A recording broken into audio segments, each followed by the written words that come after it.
Hello everyone, welcome back to another video. तो आज के इस वीडियो में हम मॉडल 1 के ऊपर बेस्ड कुछ क्वेश्चन सॉल्व करेंगे। उससे पहले सभी एक फार्मूलाज को हम समराइज कर लेते हैं। जो Pn है, probability of n units system में होने की, वो rho to the power n 1 minus rho होगा, जहां पर रो क्या है हम जानते हैं, lambda upon mu. And P0 यानी कि 0 यूनिट्स हो, 1 माइनस रो हो जाएगी।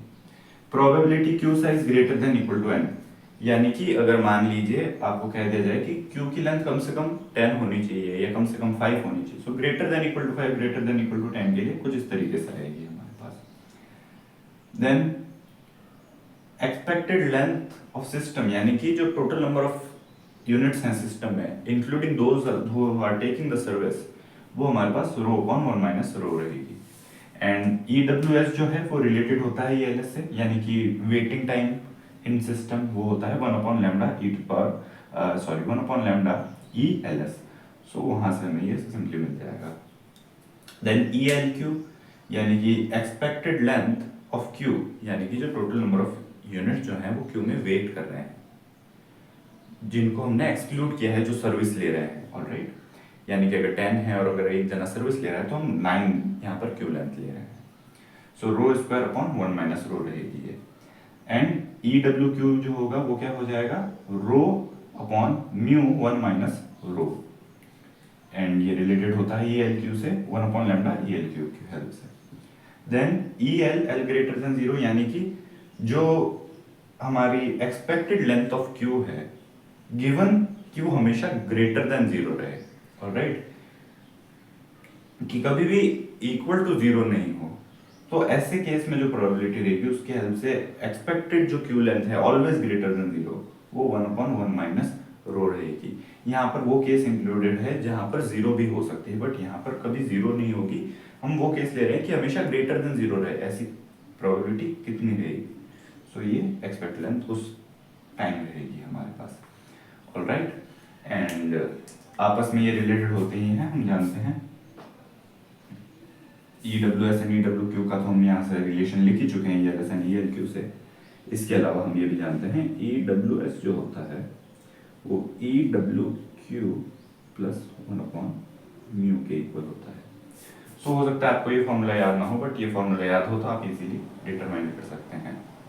ऑलराइट, सो मेन यहाँ पर आपको कुछ 2-3 फॉर्मूलेज याद रखने होंगे। फॉर एग्जाम्पल Pn वाला है या P0 वाला है। P0 वाला खैर Pn वाले से ही आ जाता है, इनको अगर हम 0 पुट करें। देन यहाँ पर एक L ग्रेटर देन 0, देन एक ELS। नाउ ELS या ELQ दोनों में से एक याद रखना है आपको, बाकी हमारे पास इनके इंटर रिलेशन से मिल जाएगा, बिकॉज हम जानते हैं ELS जो है वो ELQ प्लस रो के इक्वल होता है। ऑलराइट, सो ये दो रिलेशंस की हेल्प से अगर हमें इन चारों में से एक भी पता है, इन चारों में से एक का भी फॉर्मूला याद है, तो हम इजीली बाकियों का फॉर्मूला डिटरमाइन कर सकते हैं। ऑलराइट, नाउ P0 हमें क्या बताता है कि there are 0 units in the system. So यहां से हमें ये प्रोबेबिलिटी मिलती है आइडल टाइम की। हो सकता है क्वेश्चन में कभी आपको पूछा जाए find probability of idle time, तो प्रोबेबिलिटी ऑफ आइडल टाइम यही होती है हमारी आइडल टाइम, यानी कि कितना टाइम सिस्टम खाली रह रहा है। कितना टाइम सिस्टम खाली रहेगा, जितना टाइम कोई भी यूनिट नहीं होगा, 0 यूनिट्स होंगे। तो प्रोबेबिलिटी ऑफ आइडल टाइम भी P0 से ही दी जाती है, 1 माइनस रो से ही दी जाती है। तो आइए देखते हैं सबसे पहला क्वेश्चन। सो फर्स्ट क्वेश्चन आपको स्क्रीन पर दिख रहा होगा। In a super store there is only one cashier at its counter who can serve 120 customers in 1 hour, यानी कि 120 कस्टमर्स एक आवर में सर्व हो रहे हैं। यहाँ से हमें लैम्डा मिलेगा। सेकेंड लाइन हमें बता रही है 9 कस्टमर्स अराइव कर रहे हैं every 5 minutes at the counter. So first question आपको आपकी स्क्रीन पर दिख रहा होगा। सो हमारे पास एक कैशियर है एक काउंटर पे, यानी कि 1 चैनल हो गया, 1 काउंटर हो गया, MM1 मॉडल दिया भी रखा है क्वेश्चन में। Who can serve 120 customers in 1 hour, यानी कि ये सर्व रेट म्यू हो गई 120 अपॉन 60 से आ जाएगी 2 पर minute. On average 9 customers arrive in every 5 minutes. On an average 9 customers arrive कर रहे हैं, सो ये हमें अराइवल रेट मिल जाएगी 9 अपॉन 5 की हेल्प से। हमें फाइंड करना है average number of customers in the system, यानी कि ELS, एंड वेटिंग लाइन यानी कि ELQ, and then average time a customer spends waiting in the waiting line as well as the system, यानी कि यहाँ से हमें EWS एंड EWQ की भी वैल्यू फाइंड आउट करनी है। तो आइए देखते हैं। नाउ सबसे पहला हमें क्या दे रखा है, म्यू जो होगा वो हमारा 120/60 हो जाएगा। 60 बिकॉज 1 आवर में 60 मिनट्स होते हैं, सो हमें 2 पर मिनट मिल जाएगा सर्विस रेट। देन लैम्डा जो है 9/5 अराइवल है, तो 9/5 पर मिनट हमारी अराइवल रेट हो गई। 9 कस्टमर्स अराइव कर रहे हैं 5 मिनट्स में, सो पर मिनट के हिसाब से 9/5 हो जाएगी। नाउ यहाँ से हमारे पास जो ELS है, ऑलराइट, ELS क्या रहेगा हमारे पास, ELS रहेगा हमारे पास ρ/1 माइनस रो, ऑलराइट, बिकॉज हम जानते हैं ELS is equals to ELQ plus rho होता है। सो यहाँ से इसकी हेल्प से हमारे पास ELS एंड ELQ दोनों की वैल्यू आ जाएगी। ELQ की वैल्यू हमारे पास यहाँ से हम सिंपली देखकर बता सकते हैं, जब हम सॉल्व करेंगे इसे तो ρ² माइनस रो आ जाएगी, अभी हमने देखा भी, ऑलराइट। सो ELS अगर हमें फाइंड आउट करना है तो सिंपली सबसे पहले हम रो की वैल्यू फाइंड आउट कर सकते हैं। रो वैल्यू है हमारी λ/μ, यानी कि 9/5 एंड म्यू क्या है 2, सो 9/10 ये हमारी रो की वैल्यू होगी 9/10।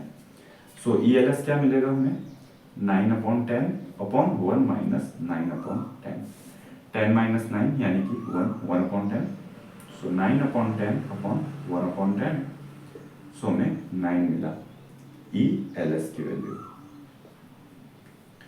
Average number of customers in the system, total customers कितने होंगे ऑन एवरेज, ये हमें ELS से मिल गया। देन ELQ जो है हमारा वो ρ² माइनस रो है। सो अगेन यहाँ पर वैल्यू हम पुट कर सकते हैं। सो 9 9 81/100 अपॉन 1/10, सो हमें 8.1 मिला। So on an average 8.1 customers जो होंगे वो वेट कर रहे होंगे ऑन एन एवरेज क्यू के अंदर, ऑलराइट। एंड इसे हम अप्रोक्सीमेटली 8 भी कर सकते हैं बिकॉज 0.1% होगा नहीं। देखिए यहाँ पर ELS जो है average number of customers total system में कितने होंगे, उनमें से एक जना सर्विस ले रहा होगा तो ऑलमोस्ट 8 पर्सन वेट कर रहे होंगे ऑब्वियसली। देन EWS जो होगा हमारा वो हम जानते हैं EWS क्या होगा 1/λ ELS हो जाएगा। सो हम डायरेक्टली EWS की वैल्यू फाइंड आउट कर सकते हैं। सो 1/λ अगर हम पुट करें यहाँ पर 1/λ यानी कि लैम्डा का रेसिप्रोकल 5/9 एंड ELS क्या है 9, सो 9, सो हमें टोटल 5 मिनट्स मिला। ऑन एन एवरेज एक कस्टमर को 5 मिनट्स वेट करना पड़ेगा टोटल सिस्टम के अंदर। EWQ जो होगा वो Q के अंदर कितना वेट करना पड़ेगा, तो Q के अंदर वेट करने के लिए 1/λ ELQ हम जानते हैं। सो 1/λ ELQ, तो 1/λ क्या होगा 5/9 एंड ELQ क्या था हमारा 81/10, सो 81/10 के अकॉर्डिंग हम इसे रखेंगे। सो 9 9 81, 5 2 10, सो 4.5, alright, 4.5 minutes on an average queue में वेट करना पड़ेगा कस्टमर को, ऑलराइट। एंड आधा मिनट उसे सर्विस लेने के लिए लगेगा। यहां से भी हम देख सकते हैं 2 कस्टमर सर्व हो रहे हैं 1 मिनट में, यानी कि एक कस्टमर को सर्व करने में लगभग आधा मिनट लगेगा।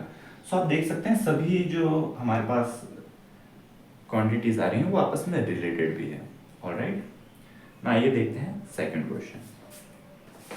सो नेक्स्ट क्वेश्चन आपको आपकी स्क्रीन पर दिख रहा होगा कि arrival at a telephone booth are considered to be following Poisson law distribution with average time of 10 minutes between one arrival and next length of phone call is assumed to be distributed exponentially with mean 3 minutes। यानी कि again हमें indirectly कहा गया है कि exponential arrival है and exponential distribution है, यानी कि MM1 मॉडल होगा, ऑलराइट। एवरेज टाइम दिया है 10 minutes between one arrival and next length of phone call, alright. One arrival and next, and length of phone call हमें 3 दी हुई है। यहाँ से हमें लैम्डा एंड म्यू की वैल्यू मिल जाएगी। हमें अब फाइंड आउट करना है probability that a person arriving at a booth will have to wait, and second average length of queue हमें फाइंड आउट करनी है। तो ये देखते हैं।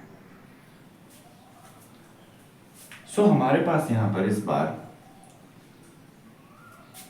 एक अराइवल एंड दूसरे अराइवल के बीच का टाइम इंटरवल 10 मिनट्स दिया गया है, एंड जो फोन कॉल हो रही है उसका टाइम 3 मिनट्स दिया गया है। सो लैम्डा जो होगा हमारा वो 1/10 आएगा, ऑलराइट, बिकॉज मिनट है, सो मिनट के अकॉर्डिंग मिनट टाइम दिया हुआ है इसलिए, एंड म्यू जो होगा वो 1/3 आएगा। इसे आप ऐसे भी समझ सकते हैं, अगर हर 10 मिनट में एक अराइवल हो रहा है तो टोटल 1 आवर्स में कितने अराइवल्स हो सकते हैं? 60/10 हो सकते हैं, यानी कि 6 हो सकते हैं। सो अराइवल रेट क्या रहेगी? 6/टाइम कितना है टोटल? 60, एंड ये क्या मिला? 1/10 मिला, ऑलराइट। यहाँ पर भी 3 मिनट लग रहे हैं एक कॉल में। सो 1 आवर में कितनी कॉल्स हो सकती हैं? 20 हो सकती हैं, 320 × 60। सो अगेन सर्विस रेट 20/60 आएगी, 1/3 आएगी। सो जब भी टाइम गिवन होगा हम उसका रेसिप्रोकल लेंगे, ऑलराइट। नाउ हमें फाइंड करना है कि प्रोबेबिलिटी कि an arrival has to wait. Now wait कब करना पड़ेगा उसके लिए समझते हैं कि वेट कब नहीं करना पड़ेगा। अगर 0 यूनिट्स हैं सिस्टम में तो कस्टमर को वेट नहीं करना पड़ेगा, एंड 0 यूनिट्स की प्रोबेबिलिटी कितनी है? P0। नाउ 0 यूनिट्स नहीं हो तब वेट करना पड़ेगा, यानी कि वहां से प्रोबेबिलिटी 1 - P0 मिल जाएगी हमें। So probability customer has to wait वो हमारे पास हो जाएगी 1 - रो नॉट, 1 - P0, एंड P0 क्या होती है? 1 - रो, 1 - 1 एंड रो बचेगा हमारे पास। रो की वैल्यू से हमें probability that a customer has to wait मिल जाएगी। सो रो क्या है? 1/10/1/3, सो मिलेगा 3/10, यानी कि 0.3, यानी कि 30% चांस है कि अगर आप वहां पर जाएंगे सो आपको वेट करना पड़ेगा, ऑलराइट। सेकंड हमें बताना है कि एवरेज लेंथ ऑफ क्यू क्या है? That forms from time to time. Now average length of queue बतानी है इस बार हमें। L ग्रेटर देन 0 पूछा है, वाई? बिकॉज उसी क्यू की लेंथ बतानी है जो फॉर्म हो रही है। हमें वो केस कंसिडर नहीं कर रहे जब क्यू फॉर्म ही नहीं हो रही है। सो L ग्रेटर देन 0, 1/1 रो होती है हमारे पास। सो यहाँ से 1/1 रो, रो क्या है हमारे पास? 3/10, 3/10। सो 10 - 3 यानी 7, 7/10 यानी 10/7, एंड 10/7 यानी ऑलमोस्ट 1.4, 7 4 2। इस तरीके से कुछ अप्रोक्सीमेट आंसर आएगा हमारे पास। तो ये होगी हमारी average length of queue that forms from time to time, alright. So ये कुछ क्वेश्चंस थे मॉडल 1 पे। I hope you like this video. मिलते हैं नेक्स्ट वीडियो में, तब तक के लिए take care and thanks for watching.